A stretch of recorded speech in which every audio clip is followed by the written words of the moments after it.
Everyone, welcome to this video. मैं हूं कोमल शर्मा और आज की इस वीडियो में मैं आपको बताने वाली हूं कि CSIR नेट लाइफ साइंस का जो पेपर होता है उसके अंदर कितने टाइप के क्वेश्चंस पूछे जाते हैं, वो सब हम आज की वीडियो में देखने वाले हैं। और साथ साथ मैं आपको ये भी बताऊंगी कि जितने भी क्वेश्चन के टाइप हम देखने वाले हैं उनमें से सबसे आसान क्वेश्चंस कौन से होते हैं, ठीक है, जो आपको अपने पेपर के दौरान बिल्कुल भी छोड़ के नहीं आने हैं। ये सब भी मैं आपको इस वीडियो में बताने वाली हूँ। तो चलिए वीडियो शुरू करते हैं। तो देखिए यहाँ पर अभी हमारा पेपर होने वाला है CSIR नेट का जो पेपर है दिसंबर 2023 का। तो आई होप आपको पता ही होगा कि दिसंबर 2023 का जो पेपर है उसके लिए 3 डेट मेंशन की गई हैं, 26 दिसंबर, 27 एंड 28। तो इन 3 में से कभी भी आपका पेपर हो सकता है, ठीक है, ये बातें तो आपको पता ही होंगी।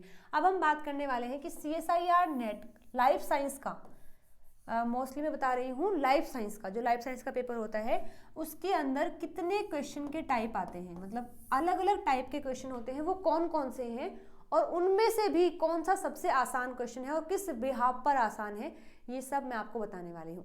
तो इसमें सबसे पहला टाइप आता है मैचिंग टाइप क्वेश्चंस, ठीक है।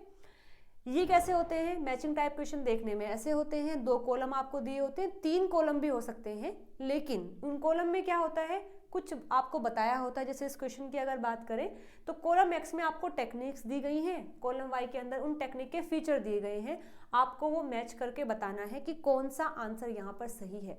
तो ये होते हैं मैचिंग टाइप क्वेश्चन। इसमें क्या करना होता है कि आपको बस यहाँ देखना है, फिर ये चेक करना है कि कौन सा इसका आंसर सही है, मैच करके आपको आंसर मिल जाएगा। This is called matching type question, okay. इसके क्या डिसएडवांटेज है, एडवांटेज क्या है, वो हम आगे बात करेंगे। फिलहाल मैं आपको बता देती हूँ कि ये एक टाइप है जो हमारे पेपर में आता है, ठीक है, मैचिंग टाइप क्वेश्चन। इसके बाद सेकंड है ग्राफिकल क्वेश्चन। वो देखने में ऐसे होते हैं, आपको एक ग्राफ दिया होता है जिसमें एक एक्स एक्सिस होता है, एक वाई होता है, उस ग्राफ में कुछ इंफॉर्मेशन आपको दे दी जाती है और फिर उस इंफॉर्मेशन के बेस पर आपको अपना क्वेश्चन सोल्व करना होता है, ठीक है। समटाइम ऐसा होता है कि सारा जो आपका क्वेश्चन है उस ग्राफ पर ही बेस होता है, मतलब आपको बस वो ग्राफ समझना है, क्वेश्चन सोल्व करना है, ठीक है। कई बार ऐसा होता है कि ग्राफ में कुछ ऐसी इंफॉर्मेशन है जो आपको याद होनी चाहिए, तो ही आप उस ग्राफ को सोल्व कर सकते हैं। और एक मैंने आपको बताया है, ऐसे ग्राफ होते हैं जिसमें आपको पहले से कोई इंफॉर्मेशन की जरूरत नहीं है, बस ग्राफ को समझो और आंसर को ले आओ, ठीक है। तो वो सब आते हैं ग्राफिकल क्वेश्चंस के अंदर, जिनमें आपको ग्राफ दिए जाते हैं, कुछ इन्फॉर्मेशन आपको पता होनी चाहिए, कुछ उसमें दे दी जाती है, क्वेश्चन को आप सोल्व करके अपना आंसर निकाल सकते हैं। This is the second type of question. Third होता है डायग्रामेटिक क्वेश्चन। आपको डायग्राम दे दिए जाते हैं, बिल्कुल विजिबल हो जाता है कि इस क्वेश्चन में कुछ दिया है, एक डायग्राम दिया है, आपको उस डायग्राम को एनालाइज करना है और बताना है कि कौन सा आंसर सही है। यहाँ पर भी रहता है कि वो डायग्राम जो आपको दिया गया है ये बिल्कुल नया भी हो सकता है, यानी कोई एक्सपेरिमेंट किया, उससे कोई डायग्राम आपको दे दिया और फिर पूछा है। तो ऐसे क्वेश्चन में क्या है, आपको पहली नॉलेज की रिक्वायरमेंट नहीं है, बस डायग्राम देखना है, समझना है, आंसर देना है। लेकिन कई बार ऐसा होता है कि डायग्राम ऐसे दे दिए जाते हैं जिनमें आपको कुछ इन्फॉर्मेशन का पता होना चाहिए, कुछ इन्होंने बता दिया है और फिर आपको क्वेश्चन सोल्व करना है। लेकिन वो सब किसके अंदर आते हैं? डायग्रामेटिक क्वेश्चन के अंदर आते हैं। तो 3 टाइप हम देख चुके हैं, मैचिंग टाइप क्वेश्चन होते हैं, सेकेंड ग्राफिकल क्वेश्चन होते हैं और थर्ड है डायग्रामेटिक क्वेश्चन। फोर्थ टाइप देखते हैं। फोर्थ में होता है न्यूमेरिकल क्वेश्चन। आपको एक न्यूमेरिकल दे दिया जाता है, एक सवाल पूछ लिया जाता है, इसमें आपको फॉर्मूला पुट करना है और अपना आंसर निकाल के लेके आना है, उन्हें बोलते हैं न्यूमेरिकल क्वेश्चन। जैसे आप यहाँ देख सकते हैं, आपको ये वैल्यूज दे दी गई हैं और HCl का आपसे pH पूछा है, pH पूछा है कि सॉल्यूशन का जिसमें इतनी कंसंट्रेशन है उसका pH क्या होगा। तो अगर आपको फॉर्मूला पता है कि pH को निकालने का फॉर्मूला क्या है तो आप आराम से इस क्वेश्चन को सोल्व कर पाएंगे। ये सारे क्वेश्चन आते हैं न्यूमेरिकल क्वेश्चंस के अंदर, जिनमें आपको फॉर्मूला पता होना चाहिए, वैल्यूज आप पुट करेंगे और अपने आंसर को निकाल लेंगे, ठीक है। इसके बाद आता है मल्टीपल स्टेटमेंट क्वेश्चन। ये ऐसा टाइप है क्वेश्चन का जो कि सबसे ज़्यादा देखने को मिलता है हमारे पेपर के अंदर। मतलब हमारे पेपर में पार्ट सी की अगर मैं बात करूं तो पार्ट सी में सबसे ज़्यादा क्वेश्चन जो है मल्टीपल स्टेटमेंट के ही होते हैं, ठीक है। अब देखो बात करते हैं, यहाँ पर होता क्या है कि आपको थोड़ी सी इंफॉर्मेशन दे के रखते हैं, कुछ स्टेटमेंट दे के रखते हैं और आपको जो आंसर है वो उन स्टेटमेंट को देख के देना है। मतलब यहाँ पर मल्टीपल स्टेटमेंट होती हैं, आपसे पूछा होता है कि इनकरेक्ट बताना है या करेक्ट बताना है। आप देखते हैं कि करेक्ट अगर पूछा है तो जो भी करेक्ट है आप मैच करके बताएंगे, जो इनकरेक्ट है वो आप मैच करके बताएंगे। तो इस क्वेश्चन को बोलते हैं मल्टीपल स्टेटमेंट क्वेश्चन, क्योंकि यहाँ पर एक क्वेश्चन के लिए एक से ज़्यादा स्टेटमेंट होती हैं, वो आपको सेलेक्ट करनी होती हैं और अपने आंसर को फाइंड आउट करना होता है। This is called multiple statement question. और देखिए आते हैं एक्सपेरिमेंटल क्वेश्चन। एक्सपेरिमेंट आपको दे दिया जाएगा, एक्सपेरिमेंट की सब बातें आपको बता दी जाएगी कि हमने ऐसे एक्सपेरिमेंट किया है, ऐसे किया है, आपको उसका आंसर फाइंड आउट करना है। उनको बोलते हैं एक्सपेरिमेंटल क्वेश्चन। ठीक है, इनमें भी दो टाइप होते हैं, या तो एक ऐसा एक्सपेरिमेंट है जो ऑन द स्पॉट आपको बताया गया है, इसके लिए आपको किसी भी प्रीवियस नॉलेज की रिक्वायरमेंट नहीं है, बस इस एक्सपेरिमेंट को समझो और आंसर दो। कई बार ऐसा होता है कि एक्सपेरिमेंट में कुछ इन्फॉर्मेशन आपको पता होनी चाहिए थोड़ी सी, तो आप क्वेश्चन को सोल्व कर पाएंगे। जैसे यहाँ पर इस क्वेश्चन में आपको माइक्रोबियल न्यूक्लियस के बारे में आपसे बताया है कि यहाँ एक न्यूक्लियस है जिससे हमने अपने क्रोमेटिन को डाइजेस्ट करवाया है। तो यहाँ आपको इस माइक्रोबियल न्यूक्लियस के बारे में पता होना चाहिए कि ये किसको डिग्रेड करता है, किसको नहीं करता है। ठीक है, तो ये एक ऐसा क्वेश्चन है कि बस आपको ये चीज़ें अगर पता है तो, और थोड़ा बहुत आपको आता भी है कि अगर एक्सपेरिमेंटल क्वेश्चन तो कैसे सोल्व करते हैं, तो आप इस क्वेश्चन को सोल्व कर लेंगे। ठीक है, ये होते हैं एक्सपेरिमेंटल क्वेश्चन। उसके बाद नेक्स्ट है सिंगल स्टेटमेंट आंसर क्वेश्चन, जिसमें आपको एक क्वेश्चन दिया जाता है और 4 स्टेटमेंट दी हैं, लेकिन आंसर कोई एक ही होगा। जैसे मल्टीपल स्टेटमेंट में तो क्या था कि एक से ज़्यादा स्टेटमेंट सही होती हैं, वहाँ पर या तो 2 सही है या तो 3 सही है। लेकिन ऐसे क्वेश्चन में क्या है कि स्टेटमेंट तो आपको 4 दी गई हैं, ऑप्शन ही है मेरे हिसाब से, लेकिन आपका आंसर कोई एक ही होता है। इसको बोलते हैं सिंगल स्टेटमेंट आंसर क्वेश्चन। जैसे आपको यहाँ एक क्वेश्चन दिया है, इसके बारे में 4 स्टेटमेंट दे दी गई हैं, ये 4 ऑप्शन ही है, इनमें से कोई एक सही है। ऐसे क्वेश्चन पार्ट बी में ज़्यादा आते हैं, मतलब जिनमें डायरेक्ट क्वेश्चन आपको मतलब इस तरीके से दिया जाता है। लेकिन पार्ट सी में भी ऐसे क्वेश्चन आ जाते हैं, बट बहुत ही कम आते हैं। ठीक है, तो यहाँ तक हमने देख लिया क्वेश्चन के टाइप कौन कौन से हैं। देखिए एक बार फिर से देख लेते हैं। फर्स्ट था हमारा मैचिंग टाइप क्वेश्चन, सेकंड होता है ग्राफिकल क्वेश्चन, थर्ड टाइप रहता है डायग्रामेटिक क्वेश्चन, फोर्थ है हमारा न्यूमेरिकल क्वेश्चन, फिफ्थ होते हैं मल्टीपल स्टेटमेंट क्वेश्चन, इसके बाद सिक्स्थ है एक्सपेरिमेंटल क्वेश्चन और 7 है सिंगल स्टेटमेंट आंसर क्वेश्चन। तो ये हमने देखे 7 टाइप के क्वेश्चन आते हैं। ठीक है, मैचिंग टाइप क्वेश्चन होते हैं, पहले इनके बारे में बात कर लेते हैं। देखो मैचिंग टाइप क्वेश्चन, मैं ये मानती हूँ कि आपके जो हमने 7 टाइप देखे हैं हमारे पेपर के अंदर, जो क्वेश्चन के 7 टाइप हैं, उनमें सबसे आसान क्वेश्चन जो होते हैं वो मैचिंग टाइप होते हैं। लेकिन सबसे पहली बात ये, आसान में किस बिहाफ पर कह रही हूँ, ऐसे नहीं कि आपको पढ़ने की ज़रूरत ही नहीं है, बिना पढ़े ही आप जाएंगे क्वेश्चन आपका सोल्व हो जाएगा। इस बिहाफ पर आसान नहीं है, ये है टाइम के बिहाफ पर। अगर आप इस पेपर की तैयारी कर रहे हैं तो आपको पता ही होगा कि इस पेपर में एग्जाम के दौरान सबसे बड़ा चैलेंज जो होता है वो है टाइम को मैनेज करना। ठीक है, अगर आपकी तैयारी भी बेहतरीन है, आपने part B, part C, part A बिल्कुल अच्छे से कर रखा है, फिर भी आप एग्जाम में अगर बैठे हैं तो आपका सबसे बड़ा चैलेंज रहता है कि जो 3 घंटे आपको मिले हैं, उन 3 घंटों में आप अपने सारे क्वेश्चन को सोल्व कर सकें। ठीक है, तो सबसे बड़ा चैलेंज होता है टाइम को मैनेज करना ड्यूरिंग द एग्जाम। तो ये जो मैचिंग टाइप क्वेश्चन होते हैं ये आपके टाइम को सेव करते हैं। ठीक है, देखो हम जो भी कोई क्वेश्चन सोल्व करते हैं उसमें हमारा 2 मोटिव रहते हैं। एक तो ये रहता है कि हमारा क्वेश्चन जो है वो सही हो जाए। ऑब्वियसली आप ये तो नहीं चाहेंगे कि हमने क्वेश्चन सोल्व किया और वो क्वेश्चन गलत है, हमने फिर भी सोल्व कर दिया, मतलब फिर भी हमने इसका आंसर बता दिया। और दूसरा मोटिव आपका ये रहता है कि जो भी क्वेश्चन आप सोल्व कर रहे हैं वो कम टाइम ले, मतलब जल्दी से वो क्वेश्चन सोल्व भी हो जाए, टाइम भी कम लगे और वो क्वेश्चन हमारा सही भी हो। तो ये दोनों रिक्वायरमेंट जो है फुलफिल होती है मैचिंग टाइप क्वेश्चन में।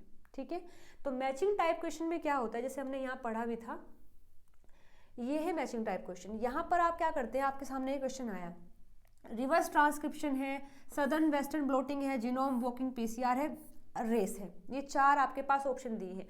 मानो आपको 4 में से केवल 2 के बारे में पता है, लगभग 3 के बारे में पता है, 1 के बारे में आपको नहीं पता है, तो भी आप क्वेश्चन आराम से सोल्व कर लेंगे।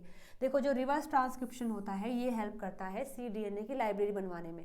ठीक है, तो ए का हो जाएगा 4th, और देखो ए का 4th हमें यहाँ 2 में दिया है, यानी सेकंड को और थर्ड को मैं डायरेक्टली कट कर सकती हूँ। एक मैच करने से ही एक मैच करने से आप अपने 2 को एलिमिनेट कर चुके हैं, अभी 2 रहते हैं। सदर्न वेस्टर्न ब्लोटिंग है, ये हेल्प करता है न्यूक्लिक एसिड बाइंडिंग प्रोटीन को डिटेक्ट करने में, यानी बी का है 1 और बी का 1 भी, चलो ठीक है, 2 मैचिंग से भी हमारा आंसर नहीं आया। अब आपको थर्ड पीसीआर के बारे में पता है या फिर रेस के बारे में पता है, तो डी में क्या होता है, क्लोन में हेल्प करता है cDNA के एंड को, ठीक है। तो डी का हो जाएगा थर्ड, और देखो डी का थर्ड जो है आपको यहाँ दिया हुआ है, यहाँ दिया हुआ है, ठीक है। तो इस तरीके से आपका जो फर्स्ट आंसर है वो सही हो जाएगा, ठीक है। तो मैचिंग टाइप क्वेश्चन में मैं मानती हूँ हम पार्ट सी के लिए 4 मिनट लेके चलते हैं कि आपको 4 मिनट में क्वेश्चन सोल्व करना है। तो मेरे हिसाब से इस क्वेश्चन को सोल्व करने में आपको 2 मिनट लगी होगी, तो आपका टाइम भी सेव हो गया, साथ साथ आप सिक्योर भी हो गए हैं कि हाँ बिल्कुल रिवर्स ट्रांसक्रिप्शन से cDNA लाइब्रेरी होती है, तो यहाँ आपको पूरी श्योरिटी मिल जाती है कि क्वेश्चन बिल्कुल भी गलत नहीं है। आपका टाइम भी सेव हुआ है, सेकंड आपका क्वेश्चन में श्योरिटी भी मिल गई है कि ये बिल्कुल सही है, और थर्ड भी एक बात और यहाँ पॉजिटिव पॉइंट ये रहता है कि अगर आपको पूरे क्वेश्चन के बारे में भी नहीं पता है तो भी आप 2 मैचिंग से, लगभग 3 मैचिंग से आप सही आंसर पर आ जाते हैं। मैंने भी मैचिंग टाइप के क्वेश्चन करवा रखे हैं आपको, आप उन क्वेश्चन को देखना, उसमें होता क्या है कि कभी कभी तो केवल 1 मैचिंग करने से ही आप अपने सही आंसर पर आ जाते हैं, मैक्सिमम 2 से आ जाते हैं, और बहुत ही कम चांस है कि आप 3 मैचिंग करने के बाद अपने आंसर पर आ पाते हैं। इसीलिए मैं कहूँगी जो मैचिंग टाइप क्वेश्चन है वो आपको बिल्कुल भी छोड़ के नहीं आने हैं। अगेन यहाँ पर ऐसी बाउंड्री नहीं है कि आपको करके ही आना है, नहीं भी आता है तो भी करना है।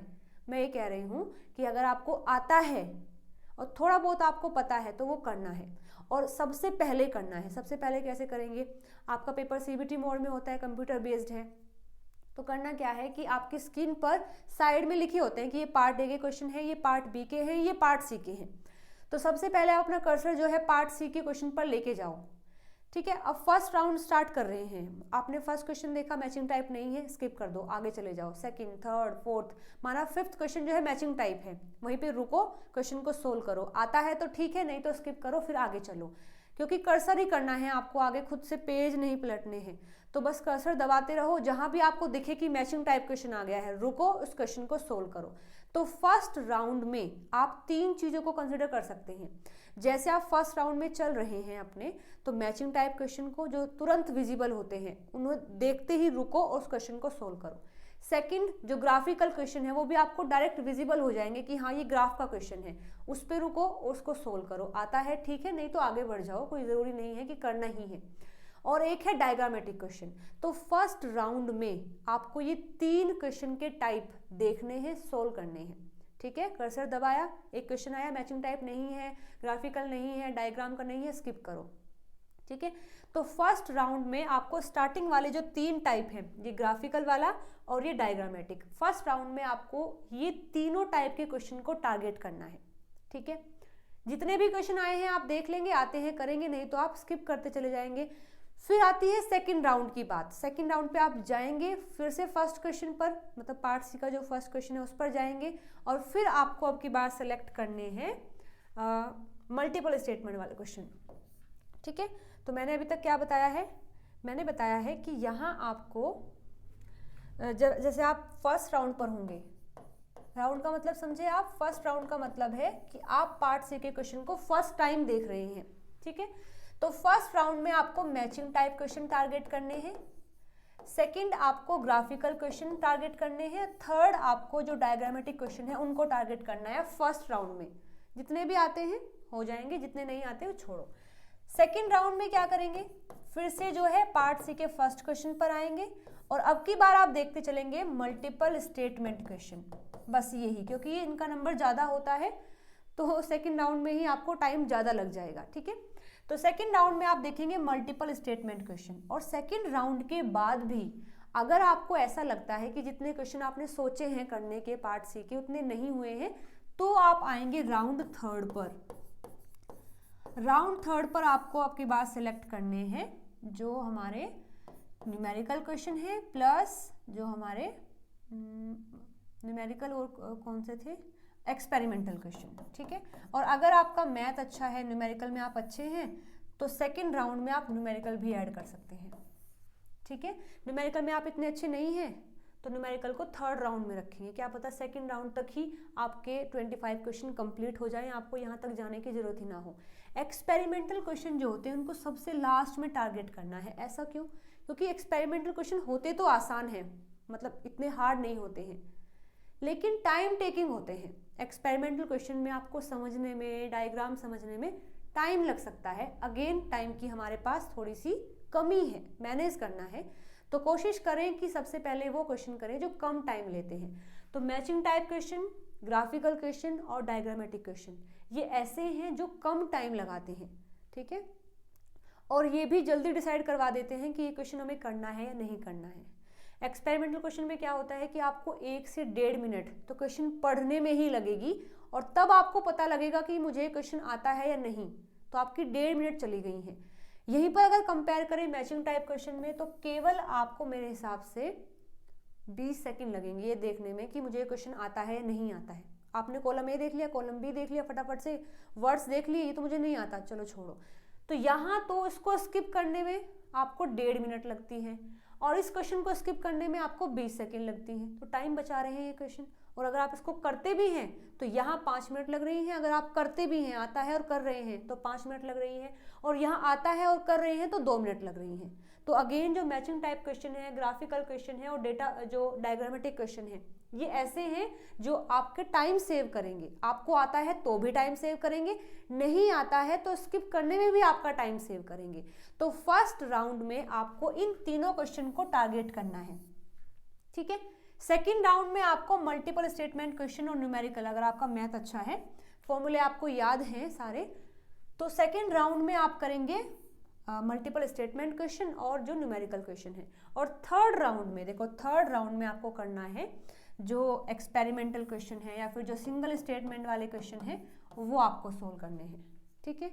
तो आई होप यहाँ तक चीज़ें आपको समझ आ गई हैं। सबसे पहले मैंने बताया है कि क्वेश्चन के टाइप कितने आते हैं, किसके लिए, हमारे पेपर के लिए, that is CSIR net life science के लिए, कि इस पेपर में कितने टाइप के क्वेश्चन आते हैं। सेकंड मैंने आपको बताया है कि इनमें से सबसे आसान टाइप कौन सा है, और आसान किस बिहाफ पर, इस बिहाफ पर नहीं कि आप ना पढ़ें तो भी आप कर देंगे, पढ़ना तो हर एक के लिए पड़ेगा। जितने भी क्वेश्चन मैंने आपको बताए हैं ना, सबके लिए पढ़ना पड़ेगा।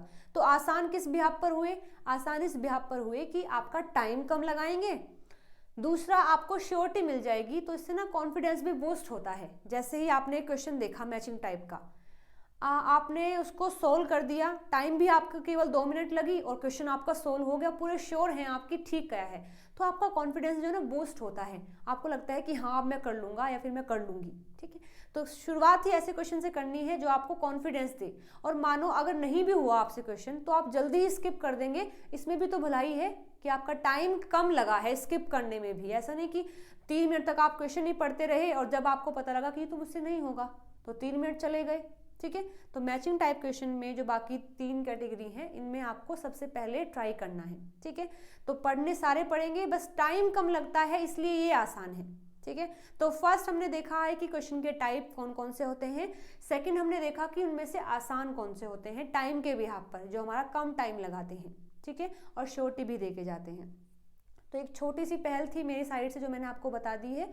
आपको एग्जाम के टाइम ये जरूर टारगेट करने हैं, ये चीज़ें फॉलो करनी है और उनकी तैयारी अभी से करनी है। अगर आप मैचिंग टाइप क्वेश्चन के बारे में अलग से पढ़ना चाहते हैं तो उस पर मैंने वीडियोस अपलोड कर रखी हैं। 2023 के 22 और 20 और 21 मतलब 4 साल के जो पेपर हैं उनमें जितने भी मैचिंग टाइप क्वेश्चन आए हैं उन पर सारी वीडियोस मैं अपने इस चैनल पर ही अपलोड कर चुकी हूँ, आप जाकर के वीडियो को देख सकते हैं, ठीक है। तो चलिए आज की इस वीडियो में इतना ही। आई होप आपको ये वीडियो पसंद आई होगी, ये बातें आपको अच्छी लगी होंगी। अगर अच्छी लगी हैं तो उनको अभी से ही इम्प्लीमेंट करना स्टार्ट कर दें। यदि आप मॉक टेस्ट दे रहे हैं, अभी कोई टेस्ट सीरीज आपने ज्वाइन कर रखी है या फिर आप PYQ सोल्व कर रहे हैं, तो ये बातें अभी से ही प्रैक्टिस करना स्टार्ट करो। अभी अगर अध्ययन करोगे बार बार तो एग्जाम में फिर आपको दिक्कत नहीं होगी, ठीक है। तो कोई भी मॉक टेस्ट अगर आप दे रहे हैं तो उनमें सबसे पहले मैचिंग टाइप को खोजो और उसको सोल्व करो, ठीक है। ओके, तो मिलते हैं अगली वीडियो में नए टॉपिक के साथ में। Till then bye bye, take care.